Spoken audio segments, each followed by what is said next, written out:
kaw ngelawalu gileem kaw la jëm kenn du ko denc jeeg buy taal cuuraay boo ko dencee bu ànd bi gilee mu saxaar ñëpp jot ci ab néew boo ko dencee bu péetee xeeñ politique kenn du denc la cay dem li buggaan di def bu leen ko tuddee ci social tuddee leen ko mbirum politique gën di ko siiwal parce que ñi deful dara ngi yor seen làmmiñ di wër di wax te amuñu média waaw su demee ba moom yàlla nattoo ko mu am média mën a employé lu toll ci réew mi presque lu ëpp 500 personnes mën a yor seen salaire di ci góorgóorlu kemtulaay kattanam boole coog yemu ko fu bérébu fu nit ñuy fajoo ma ngay jéem a def kemtulaay kattanam fi gën a sori ci réew mi ma ngay jéem a yaxanal lu mu gàtt fexe ba am budget boo xam ne teg na ko di jéem a faj ñenn ñi ma ngay jéem a góorgóorlu kemtulaay kattanam fexe xale yi jàng ci école yeeg ci daara yi pour am xam-xam waaw boo ko waxee ñu ne employé Bougane bul wax la déedéet lu way waxadi boo gisee nen na ne la ngi loo ñàkk siñ boo lakkee sa bëñ feeñ ku tëb dal ci xaal dese nga beneen tëbin Fatima greffe baax na loolu wala bala ngaa laaj sa àq ñi nga jàkkaarloo nañ jot seen àq ba pare loolu mooy dëgg. merci beaucoup Modou Fall si kàddu yooyu nga xamante ne foofu la daaneel dañuy desandi ba tey ci li jëm ci wàllub yoon ak ñi nga xamante ne mën nañ wax ne ñoom ñooy les magistrats gis nañ tam attaque bi nga xamante ne premier ministre defoon na ko ci seen ndodd ñoom ñi nga xamante ne ñoom ñoo di les magistrats waaye nag li ci gën a jaaxal ñu bare bari bokk na ci nopp bi nga xamante ne amaana nemmeeku nañ ko ci ñoom te itam génnuñu àddu ci mbir mi alors te ñu gis nañ ne réaction yaa ngi jógee ci côté bu nekk ci homme politique yi mais également ci ñi nga xamante ne peut-être seen xel màcc na ci wàllub yoon ba ci kile di Boubacar Ba bu Forum du Justiciable jàpp ne précédent dangereux président. mais est-ce que war nañ leen waxal sax ñoom.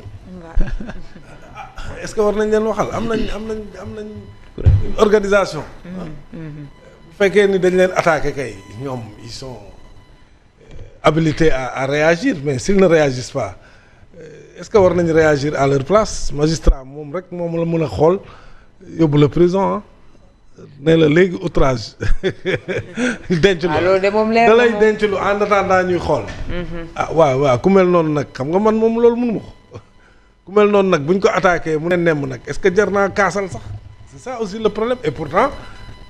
dans le passé am na ay tarxis yu fi amoon mais dañu sentir ne dañu jóg taxaw. Qu'est-ce qui se passe aujourd'hui ba li ñu leen di yekk yëpp ñu ne nemm ne defuñu dara defuñu benn réaction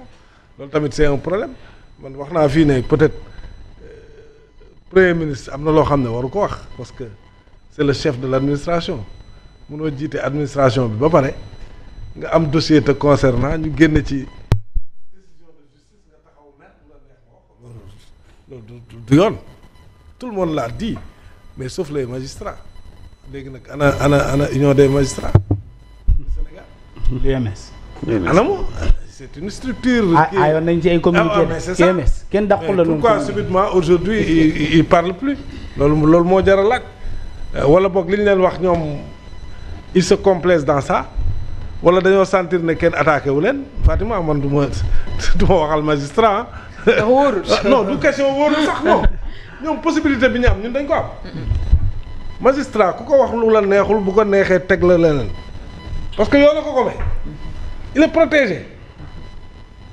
magistrat bu génnoon léegi xool Fatima say bët neexu ko mu ne dencal leen ma Fatima ba ma ñëw donc maintenant li ñu leen di wax yëpp on a vu aussi le règlement de l'intérieur le règlement intérieur de l'Assemblée disposition yi ñu ci changé yi nga xam ne ñoom lay viser après avoir tenté ça avec la police. xam nga yooyu yëpp c'est des choses quand même extrêmement graves yoo xam ne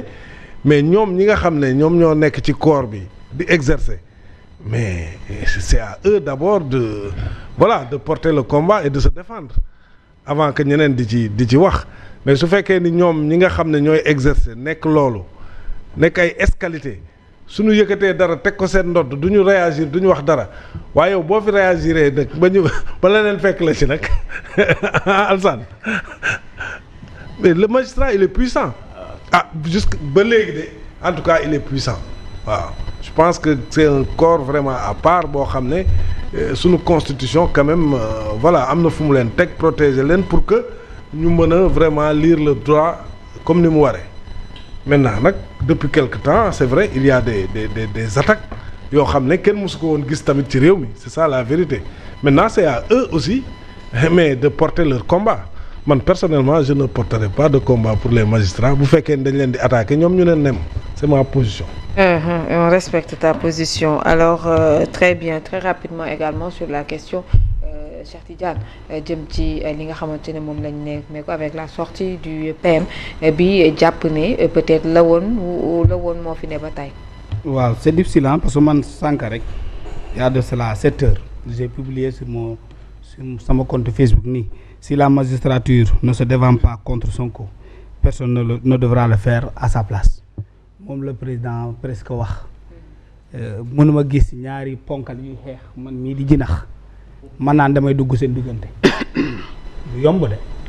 ñaari éléphant yi xeex la di lu ci muus di wut man aw ma doole pouvoir exécutif aw ma doole pouvoir judiciaire te nee nañu c'est deux pouvoirs distincts kenn ku nekk da nga am sa dooley bopp kenn ku nekk mën nga ko utiliser comme nu mu la neexee surtout quand ça respecte les règles et les lois qui organisent cela man mi nga xam ne man dara tënk ma lan laa ciy wax lu bari c'est la magistrature qui doit avoir le courage de se défendre et de protéger ses acquis parce que ça c'est des acquis que l'on veut vraiment effriter, que l'on veut exposer à la faiblesse de cette justice-là et je ne pense pas que la justice devrait le faire. Maintenant, Ousmane Sonko, Premier ministre de la République du Sénégal, qui à chaque fois qu'il fait une sortie semble nous dire que man Ousmane Sonko je fais tracer les lignes de frontière entre ki nga xam ne simple citoyen la wax na ko démb ak leader politique bi ak Premier ministre bi fu muy saa yu wax moom nee na day def distinguo bi entre le Premier ministre entre le président du parti PASTEF ak le citoyen simple mais pourtant buy wax day boole lépp waxandoo ko ci benn émission waxandoo ko ci benn canevas de temps bi waxandoo ko ci benn contexte bi dajale lépp et maintenant nous on veut savoir quand est-ce que il va rester dans la posture du Premier ministre ba jour bu muy lijjanti les problèmes des Sénégalais parce que loolu mooy urgence tey il y a une justice qui est en grève parce que tout simplement gisuñu seen bopp ci mbir yi bëgg nañu mbir yi gën a améliorer wu beneen bi c'est vraiment navrant et c'est vraiment désolant que Premier ministre bi ci boppam il semble affaiblir même cette justice là loolu mooy dëgg te da ko war a dooleel da ko war a sàmm bari na ay mbir yoo xam ne moom waru ko wax ci place publique war na ko mën a lijjanti sans pour autant que làmmiñam di ci feeñ parce que il a des canevas il a les moyens de l'État qui puissent lui permettre de régler certains contextes mënoo ñëw falu après avoir critiqué le procureur de la République parce que Sénégal nag boo waxee procureur ñu gis nit ki nekk fii procureur poste bi la responsabilité bi la ndombo tànk bi nga téye ci sa loxo la bu ñu waxee procureur waxuñu le procureur de Dakar ni le procureur de Guédiawaye wala de Kolda mais le rôle du procureur fonction bi la ñuy tudd donc am na ay canevas pour mën a lijjanti yooyu te amul lu mu fi yokkul procureur de la République amul lu mu fi yokkul juge amul lu mu fi waxul leneen nga nekk premier ministre nga yor lépp entre tes mains am pouvoir de réforme am pouvoir de consolidation am pouvoir changer am pouvoir d'amélioration am doole googu yëpp au lieu que nga améliorer maintenant tu restes dans la posture de celui qui attaque qui va en front avec la justice boobu nag moo war a am en tout cas posture bi doy bi